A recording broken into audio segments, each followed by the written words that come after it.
Aujourd'hui, je vais vous apprendre à vendre n'importe quoi, à n'importe qui, à tout moment. Tout est vente. Rien que le fait que je vous dise que tout est vente est une tentative de vous vendre l'idée que tout est vente. Donc, on va garder l'idée que tout est vente. Et dans cette vidéo, avec Dan Lok, on va vous apprendre à vendre n'importe quoi, à commencer par un stylo. Allez-y, vendez-moi ce stylo. Aujourd'hui, je vais vous apprendre à vendre n'importe quoi, à n'importe qui, à tout moment. Maintenant, quand il s'agit de vendre, quand il s'agit de boucler une vente, il y a tellement de techniques et de méthodes. Aujourd'hui, je vais partager avec vous 3 secrets puissants que vous pouvez utiliser pour vendre n'importe quoi à n'importe qui. Le tout premier secret est le suivant. Comment transformer un produit qui est une marchandise? Comment vendre un produit? Comment vendre un service sur un marché qui est tant saturé? Numéro 1. Comprenez ceci. Les gens n'achètent pas à cause de la logique. Les gens achètent à cause des émotions. Et ils justifient ça avec la logique. Les gens achètent en fonction des émotions et ils justifient avec la logique. J'aimerais que vous pensiez à quelque chose que vous voudriez acheter dans votre vie. Il pourrait s'agir d'une voiture, il pourrait s'agir d'une maison, il pourrait s'agir de n'importe quoi. J'aimerais juste que vous imaginiez ça. Une fois que vous avez cela en tête, j'aimerais que vous vous posiez cette question. Pourquoi voulez-vous acheter ça? Pourquoi voulez-vous acheter cet article en particulier? Pourquoi voulez-vous posséder cet article? Pourquoi ça? Peut-être que c'est un nouveau costume qui vous va bien. Peut-être que c'est une nouvelle robe. Peut-être que c'est une nouvelle voiture. Peut-être que c'est une nouvelle maison. Peut-être que c'est des nouvelles vacances. Mais pourquoi l'achetez-vous?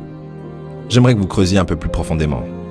Si vous regardez attentivement, à travers les couches, je pense que vous réaliserez que vous achetez des émotions.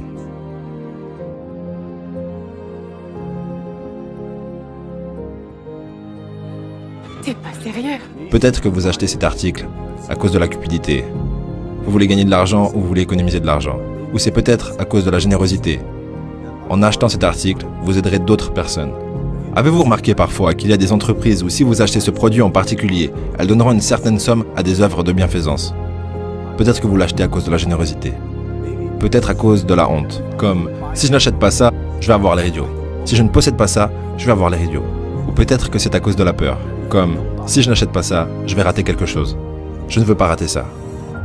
Peut-être que c'est une échappatoire que de partir en vacances. Que votre travail de 9 à 5 vous rend fou. Et que vous dites « Oh mec, j'ai besoin de temps libre ». Peut-être que vous le faites et l'achetez à cause du besoin de vous enfuir. Quelles que soient ces raisons, ce sont très souvent des raisons émotionnelles. Alors, vous achetez en raison de vos émotions et vous le justifiez par la logique. Alors pensez-y lorsque vous vendez quelque chose à quelqu'un. Si tout est vente, pour être un bon vendeur, il faut être un bon psychologue. Et pour être un bon psychologue, il faut réaliser que la majorité des décisions qu'on prend ne sont pas basées sur la logique, mais sont basées sur notre système émotionnel. Et notre système émotionnel a été créé à travers toute notre vie. Les traumatismes qu'on a vécus, notre éducation, les systèmes de croyances que ça a généré et notre ADN en partie. L'objectif serait de comprendre le fonctionnement de votre système émotionnel. Quand vous aurez compris votre système émotionnel, vous aurez compris le système émotionnel de la plupart des gens. Ce qui fera de vous déjà un meilleur vendeur. Vous ne parlez que de caractéristiques et d'avantages. Qu'est-ce que cette chose fera pour vous? Ou est-ce que vous appuyez sur ces boutons émotionnels? Dans 2 mois, vous regretterez de ne pas en avoir pris plus. Je me souviens d'une fois où j'étais à Harry Rosen, un magasin de vêtements. Très connu, c'est pour hommes et haut de gamme à Vancouver. Je suis entré dans le magasin et j'étais passé par la section Tom Ford. Et le vendeur s'est approché de moi et a dit « Monsieur, puis-je vous aider ?» J'ai dit « Non, merci, je regarde seulement. » Il a dit « Faites-moi une faveur. Mettez ce costume. » Maintenant, à l'époque, je n'avais jamais porté un costume de Tom Ford auparavant. J'ai beaucoup de costumes, mais je n'ai jamais porté un costume de Tom Ford. Il a dit « Faites-moi une faveur. Mettez ça. » J'ai dit « Ok. » Je l'ai mis. Il a dit « Comment vous sentez-vous ?» Eh bien, on s'y sent plutôt bien. D'accord. Essayez aussi ceci, enfilez ce smoking. J'ai dit d'accord, c'est plutôt classe. Il a dit oh, c'est magnifique.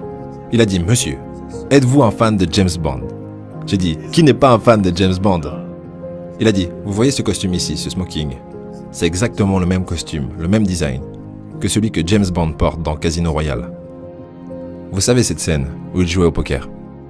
Putain, c'est stylé, non? Et avant même de m'en rendre compte, j'ai acheté ce putain de smoking. Et c'est beaucoup d'argent, ça coûte beaucoup d'argent. Et si vous y pensez, Qu'est-ce que j'ai acheté? J'ai acheté des émotions. Ce que j'achète que lorsque je porte ce smoking. Je me sens bien. En tant que fan de James Bond, je me sens comme James Bond.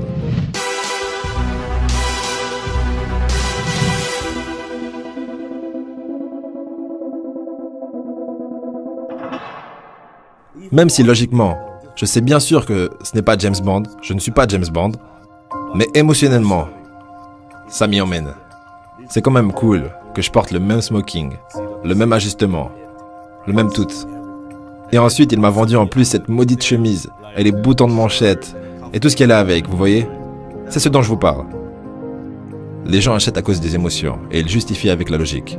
Vous devez comprendre ça. Ne mettez pas votre produit en avant. Ne vous contentez pas de mettre vos services en avant. Ne mettez pas en avant les caractéristiques et les avantages. Pensez quels sont les boutons émotionnels sur lesquels vous devez appuyer. Comment vendre un stylo qui vaut en soi pas plus de 2 euros, 400 fois plus cher, donc 800 euros?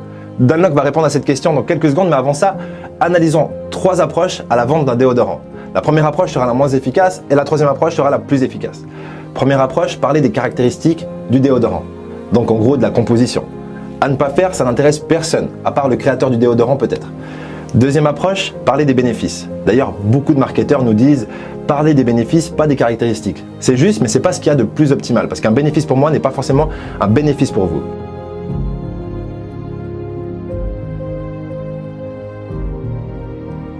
Et troisième approche, c'est d'appuyer sur les boutons émotionnels. Et ça donne ça.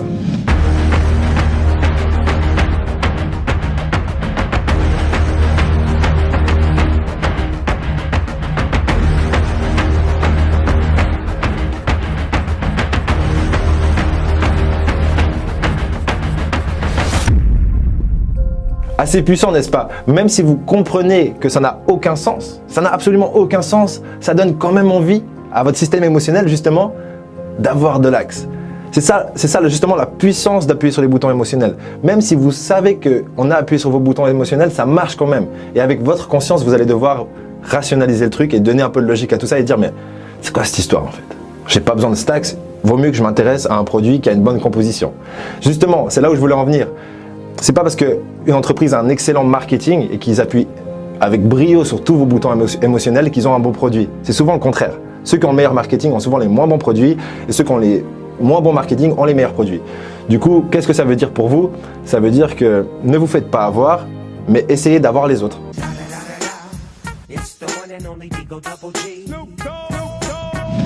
Numéro 2.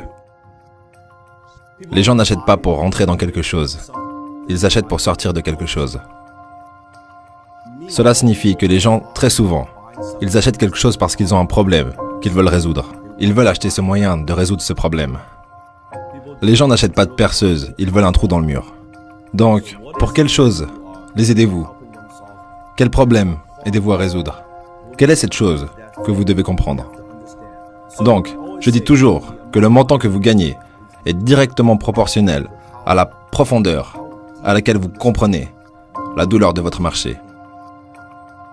Le montant que vous gagnez est en proportion directe par rapport à la profondeur à laquelle vous allez et de votre compréhension de la douleur de votre marché. Alors vous devez comprendre quelles sont les douleurs que les gens ont et comment les aider à les soulager. Alors pensez-y. 2 choses rapidement que vous devez absolument être capable de faire pour mieux comprendre la souffrance de votre marché ou de votre entourage. Si vous n'êtes pas entrepreneur, la première chose, c'est de surpasser vos propres problèmes. Si, par exemple, maintenant, je suis consumé par mes propres problèmes, je ne peux pas venir faire ce que je fais parce que j'en ai absolument rien à foutre de discuter devant ces lumières à la con et cette caméra de merde parce que moi, j'ai mes problèmes. Vous comprenez aussi? Oh! Vous voyez, ça ne marche pas. Et la deuxième chose, c'est simplement, et je dis simplement peut-être un peu rapidement, c'est pas si simple, mais c'est de ne pas juger. Si vous jugez, vous ne pouvez pas comprendre la souffrance que vit cette personne. Si vous jugez sa façon de penser, vous allez vous priver de l'opportunité de réellement comprendre pourquoi cette personne pense comme elle pense. Et un bon vendeur est un bon psychologue et un bon psychologue est un bon vendeur. Donc vous devez comprendre, vous ne devez pas juger. Numéro 3. Les gens n'achètent pas de produits ni de services. Ils achètent des histoires. Parce que lorsqu'il y a autant de choix sur le marché, sur Internet, sur n'importe lequel des produits de votre choix, il y a des centaines et des centaines de choix. Comment vous démarquez? Comment ajoutez-vous des émotions à une marchandise, à un stylo? Quelle est la différence entre un stylo à 2 $ comme celui-ci ou un Mont Blanc à 800 $? John F. Kennedy. Édition limitée. Stylo exclusif. Un stylo à 800 $. C'est le même stylo. Il a les mêmes fonctions. L'histoire. I think we are a great country, but we can be a greater country.